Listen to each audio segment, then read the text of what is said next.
কোরআনে কারিমে যে সমস্ত নারীর উল্লেখ আছে আমরা একটু জানার চেষ্টা করি সংক্ষেপে। প্রথমেই সবার আগে যার নাম আসে মারিয়াম, যার আলোচনা কোরআনের পৃষ্ঠায় পৃষ্ঠায় পাড়ায় পাড়ায় সুরায় সুরায় রয়েছে, বিভিন্ন জায়গায় জায়গায় আল্লাহ তাআলা করেছেন। সেই মারিয়াম তিনি হলেন গোটা পৃথিবীর কিয়ামত পর্যন্ত আগত আমাদের সকল মা বোনদের জন্য সবচেয়ে উজ্জ্বল উদাহরণ, সবচেয়ে উজ্জ্বল দৃষ্টান্তগুলোর একটি।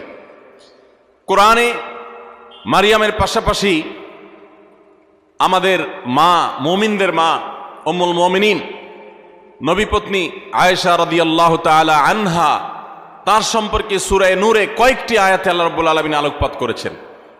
আমরা অনেকে জেনে থাকব আয়েশা রাদিয়াল্লাহু তাআলা আনহার চরিত্রে কালিমা লেপনের অপচেষ্টা এবং ঘৃণ্য কর্ম করেছিল মুনাফিকরা। আল্লাহ রাব্বুল আলামিন তার পুততা, পবিত্রতা, তার সতীত্ব এবং তার ব্যাপারে যে মিথ্যা অপবাদ দেওয়া হয়েছে সেই মিথ্যা